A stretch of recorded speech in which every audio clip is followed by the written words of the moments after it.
This is Join the Dots. Here we are, day one of COP26, 1st of November 2021. So I made it to Glasgow last night about 10 p.m. Only about 4 hours Your Royal Highnesses, overdue. Your Excellencies, Lords, Ladies and Gentlemen, please take your seats. You can hear I'm watching the opening ceremony on YouTube live stream. This was not planned, but it's quite fun.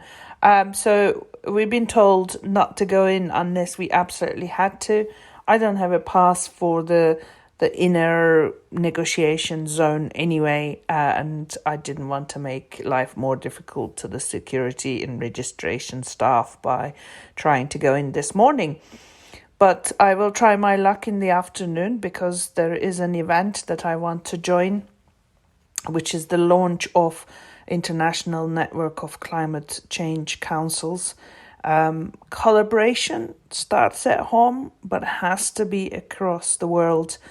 So I hope it'll be an inspiring session, bringing Climate Change Committee members together. You will hear both updates at the end of the day. I hope Neil will help me with piecing all these bits of audio files together.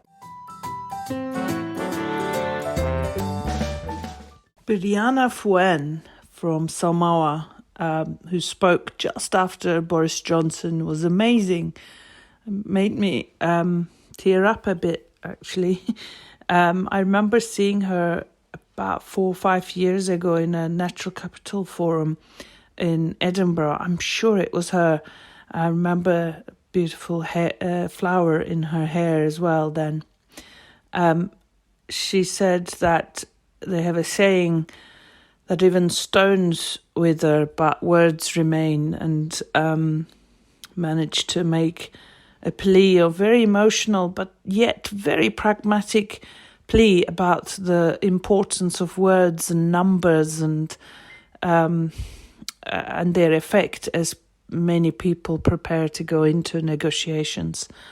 So I will remember her words, listen to her in the opening ceremony just after Boris Johnson.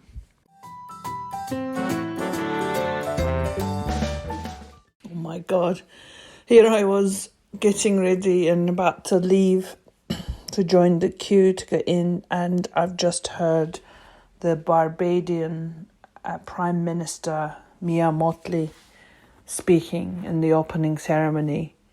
Please listen to her words. I am not even going to summarize them for you, but listen to her.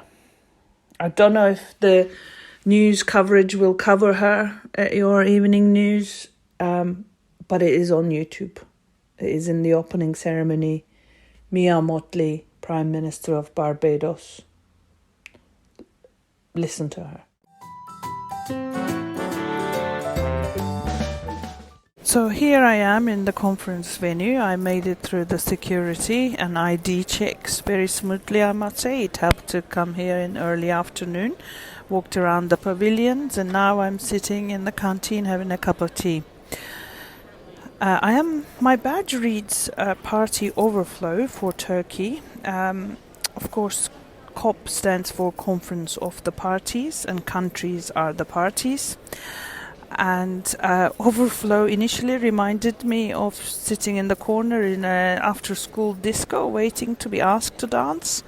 But my good friend Rachel offered a much more uplifting interpretation as someone who helps to organize the after party, and we know where all the fun happens in the after party, so I am choosing to go with Rachel's interpretation. And I'm here to give my positive energies, my determination to make things happen, to be not just hopeful, but to be determined. And if it doesn't happen here, it will happen somewhere else, wherever it needs to happen. See what happens.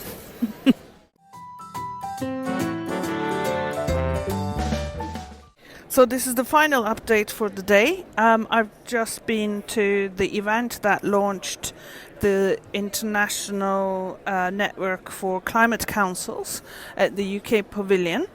IPCC, which is the science bit of climate change work, that stands for Intergovernmental Panel on Climate Change, says what climate change is, what the impacts it has, and how it would manifest itself. But it doesn't say anything about what each country should do. Then countries commit to net zero or carbon neutrality by given dates. But again, there's a lot of work to be done on how to deliver those targets. And committees, councils, institutes are set to help governments and politicians to bring evidence to policy and politics. They take different names in the countries that they're set up, but they have some common characteristics. One is that they're independent, and they should be independent as much as possible, although one country made the point that if independence means no power, maybe complete independence is not something to target.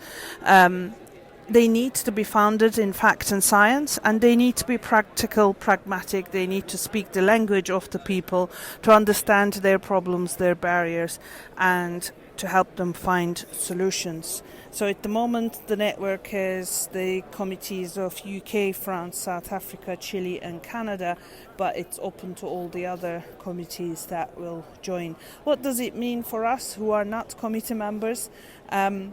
Although I am a member of the UK Climate Change Committee, obviously my views are personal. What does it mean for us? It means for us that we have to have conversations, we have to collaborate with each other, whatever we do, and we have to consider climate change impacts in all our decisions. It's a good life lesson, actually. We're not alone. We need to collaborate. We need to find solutions together and talk to people who we don't normally talk to learn from each other and to listen. And thank you for listening for today's update on Join the Dots. Thank you for listening, and we'd love to hear from you on Instagram, Twitter and Facebook.